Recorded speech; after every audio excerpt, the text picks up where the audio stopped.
Siguro ina-admire ko yung pagiging responsable po ni DJ. Hindi lang sa akin, pero nararamdaman ko rin sa lahat po ng taong nakakatrabaho niya or kahit yung mga staff namin. Makikita mo sa kanya na super maalaga talaga siya sa kahit sino. And para siyang tatay eh. Pag yun sa... Ha?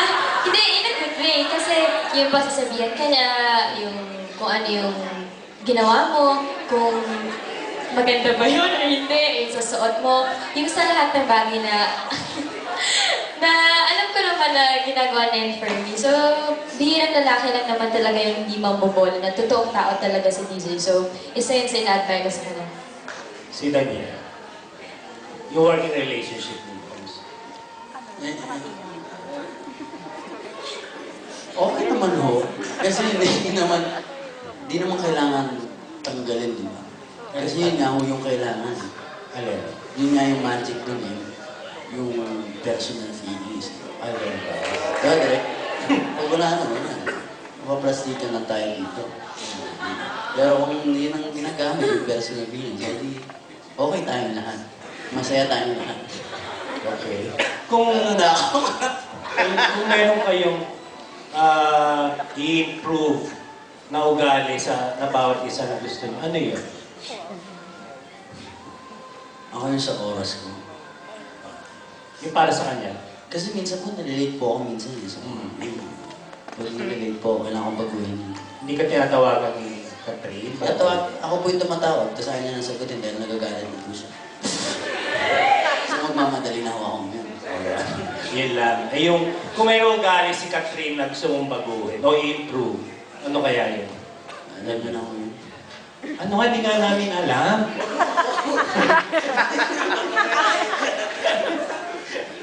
Ano? Catherine.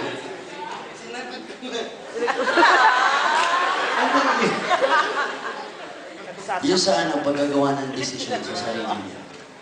At sa pagiging mas mature pa lalo. Okay. Yun ho, sa...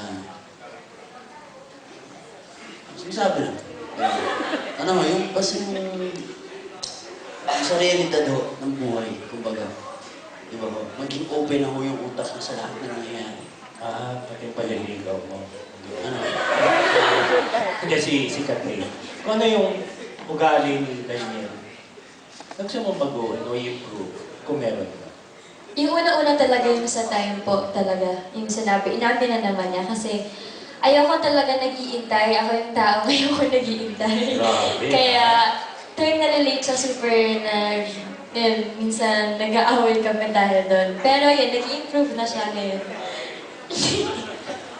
So yun Paano yung time. pang-away mo? Po? Paano yung pang-away mo sa... Hindi naman yung away Oo, na hindi na sigawan papano. kami. Pero ako kasi, tahimik lang ako. Ganun din siya, kapag galit siya, parang tahimik lang kami. So, mararamdaman or makikita niyo naman. Okay, thank you. Thank you. Kate, aside Si- naman. Next question from Romel Placente. Hi, Kat. Once and for all, mahal mo ba si DJ? Yung totoong nararamdaman mo hindi dahil sa meron series. Dahil si DJ naman, very bukas sa pagsabi ng love ka niya. Ikaw ba, mahal mo rin ba talaga si DJ? Kinikilig ka ba pag nakikita at nakakasama mo siya? Kinikilig naman po talaga ako pag kasama ko si DJ. And parang mas nai-inspire ka talaga magtrabaho kasi basta parang pag andun yung presence si DJ, parang yeah. Pero yung una mong tanong dito, parang si DJ na lang dapat yung sumagot mo. Hindi, sinabi naman niya dati, mahal ka niya, di ba? Kailan yun? Kanina. Dito Ayun, kayo ba hindi kayo magiging partner ni na Enchong tsaka ni Julie? Kasi ikaw, sabi ni Enchong dati maghihintay siya hanggang mag-18. Si Julia Montes, pero naging sila pala. Kayo ba hindi abot sa punto maging kayo rin, pero ililihim nyo? O kayo na rin talaga ngayon at ayaw nyo na kami na andyan si Mag-girl? Parang wala akong tamang sagot para sa tanong niyo. Yung mga tanong niyo kasi delikado ho yun eh. So wala, talagang wala pa. Pag nangyari po yun, mawawalan po tayong trabaho. Hindi, mas lalo kayo mamahalin ng fans nyo. At At po malaman sila, na pero kayo, yung di DBS ba? wala na ako. Hindi, mas parang ganun. Kaya naging nga, wag muna yun dahil pareho pa kayong mga bata. Career muna, focus muna kayo sa trabaho. Focus. Okay. Kaya na, Ayun na humismo yung sumunod, di ba? focus. Diba? Alam mo na iyan. So anyway, good luck and congrats po. Direct na po yung film movie nyo.